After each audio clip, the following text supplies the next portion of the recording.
Barakata Yahweh, Barakata Yahweh Bahasham, Rakahakwadash, Barakatum. First and foremost, I want to give all praises, glory, and infinite honors to Yahweh, Bahasham, Yahweh. Double honors to the apostles and elders of Great Millstone who rule and teach well.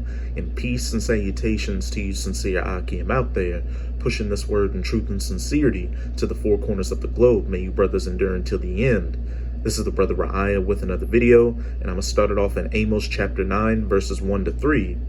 I saw Yahweh standing upon the altar, and he said, Smite the lintel of the door, that the posts may shake, and cut them in the head, all of them, and I will slay the last of them with the sword. He that fleeth of them shall not flee away, and he that escapeth of them shall not be delivered. And that he that's trying to flee and escape is talking about the elites ruling this planet right now, such as your Rothschilds, Rockefellers, DuPonts, Gettys, Merovingians, you name it, as well as these other higher-ups in society, your presidents, your prime ministers, these billionaires, etc., etc. And those that they're trying to flee and escape away from are the men of the Lord, who were fishers on this side, going out onto the highways and byways preaching this word, as well as putting up video epistles like this, becoming 144,000 hunters in that day with new spiritual bodies, being like Superman, going to everywhere these elites and higher-ups will be hiding after World War III takes place and those nuclear missiles have been shot to the ends of the earth, and grab them up and slap chains on them so they can be the first fruits of slavery, building up the kingdom of heaven, where the children of Israel, who are the so-called Negroes, Latinos, and Native Americans, will be ruling for eternity. And verse 2 to 3 gives some examples of some of the places they'll be trying to hide at. Though they dig into hell, thence shall mine hand take them. And when you go into that word hell in the Strongs, it's Sheol, which means the pit or the grave. So it's talking about underground bunkers, which we know exist. You've got DUMBs, deep underground military bases.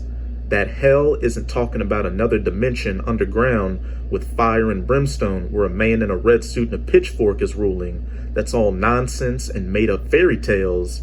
When people die, whether they be good or evil, their spirit goes up to the third heaven, the spirit world where the Most High dwells, and they dwell there for about 3 to 4 generations before they're reincarnated back on the earth.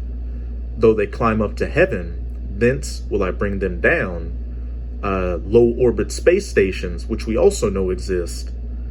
And though they hide themselves in the top of Carmel, going into bases inside different mountains, I will search and take them out thence.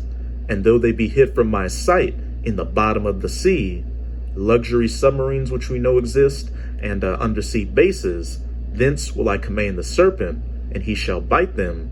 So not only are those 144,000 hunters going to be going after you elites and higher-ups in that day, but that serpent, Leviathan, is also going to get in some work on you as well. But in this video, I'll be dealing with the part that says in verse 2, though they climb up to heaven, thence will I bring them down. This is an article from RT.com titled, Our Unequal World Does Not Need a Billionaire Space Race. Though they climb up to heaven, thence will I bring them down. I'd send Bezos and Branson on a one-way ticket to the moon. And as we'll see from this article, these billionaires out here are working on so-called space tourism, though we really know that these elites and other higher-ups are ultimately working on these different getaways to try to escape the calamities of Jacob's trouble and ultimately those nuclear missiles, because best believe that these higher-ups know the scriptures and watch the videos of the men of the Lord and can see that everything we've been prophesying about to take place is in the process of taking place as we speak. So they're preparing accordingly. And if you've noticed over these past couple of years, not only have you heard of an uptick in so-called space tourism, but these different heathen nations building up a space force. And they're ultimately going to use that space force to try to fight against Yahushai Hamashiach, whom the world ignorantly refers to as so-called Jesus Christ, when he makes his second coming to save his elect and make war against these heathen nations. And what have we also been hearing about in the news lately? These different governments around the world declassifying what they know about so-called UFOs, which we know those UFOs or IFOs, identified flying objects, the chariots of the Most High, that Yahawashi and the heavenly host are going to return in. Hayakim, we're in the last seconds of these last days, really the last microseconds of the last seconds of the last days, before all hell breaks loose and Yahawashi cracks those clouds to save his elect and put an end to these heathen nations. And Yahawashi, along with those 144,000 hunters, going after these elites and other higher-ups to drag them out of their hiding places and slap chains on them so they can again be the first fruits of slavery in the kingdom of heaven. Let's get a little bit into this article. Space travel is all very well, but in a world ravaged by Crown Royal, with billions of people struggling for food and health care, it seems astonishing that obscene amounts of money are being spent on entrepreneurs, vanity projects. But it's not obscene when you understand the scriptures and know that these higher-ups understand the scriptures as well. They're preparing accordingly to try to escape their judgment. It's shocking to me that I even have to point this out, but when the world has been decimated by Crown Royal, countless billions of people are living in poverty in both rich countries and poor countries, and when most of the world's population has no access to good, safe, and free health care, why are two obscenely rich men engaged in a space race? Though they climb up to heaven, thence will I bring them down. In one corner, we have Jeff Bezos, the founder of Amazon and reportedly the world's wealthiest individual, but responsible for a company that is bad for the environment, wasteful, and is known as a poor employer. In the other, there is Sir Richard Branson, the entrepreneur behind everything Virgin, including Virgin Care, which sued the NHS, taking millions out of Britain's public healthcare system. Particularly worthy of note at the moment as the Queen dishes out the George Cross to the NHS on its 73rd anniversary after it toured 16 months on the front line of the pandemic. Now Branson has a new toy, Virgin Galactic, and last week he was given a license to undertake a crewed test flight to space, taking off from the company's spaceport in New Mexico, with the focus of the flight evaluating seat comfort, the weightless experience, and the view of Earth. In the space cabin, as part of a private astronaut experience, Branson himself will be on board. Yes, you're right. As someone who has been crushed into cattle-like trains trying to get to work in the morning, I am indeed rolling my eyes at the prospect. But Branson's adventure highlights a flurry of activity that is taking place in the realm of space tourism, as companies with what the press generously describes as eccentric billionaire entrepreneurs at the helm, such as Branson, Bezos, and Elon Musk, seek to bring space travel to the people, or at least their people. Those are other elites that they rub shoulders with. The average person out here isn't going to see space tourism like that. We're just not on that kind of time. And also, the majority of people out here are struggling paycheck to paycheck each day, so they don't have time to worry about going to a luxurious space hotel.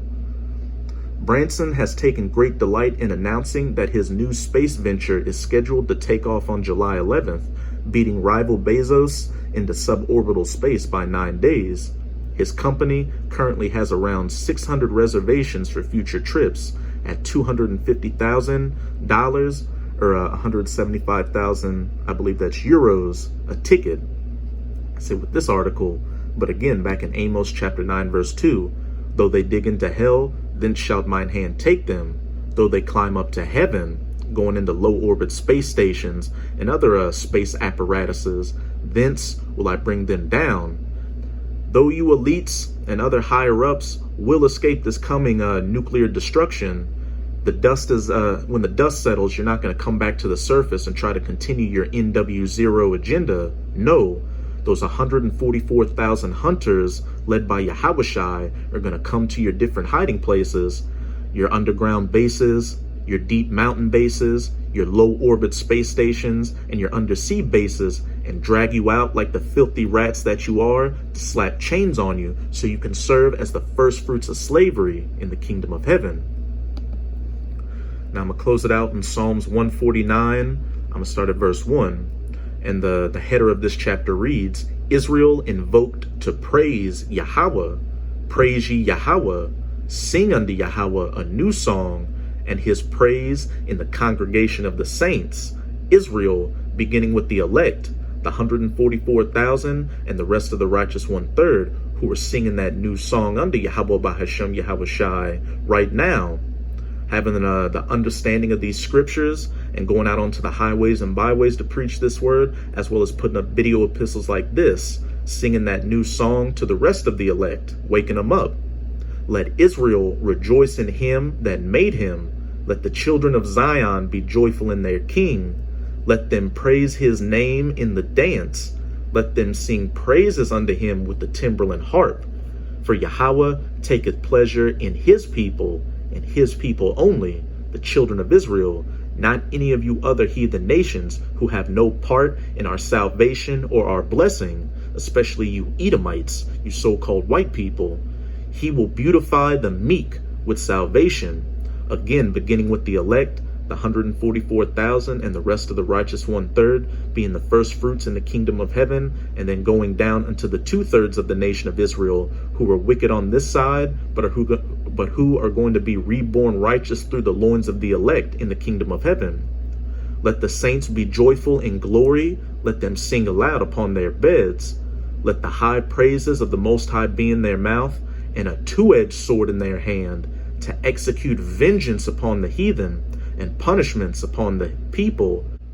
After the elect have been beamed up onto the chariots for salvation, at some point they're going to come down from the chariots in those new spiritual bodies, and those 144,000 hunters led by Yahushai are going to go to these different nations across the planet and enslave the remaining heathens that survived World War III, and they're going to serve for 1,000 years of hardcore bondage and slavery in the kingdom of heaven, building up the kingdom of heaven.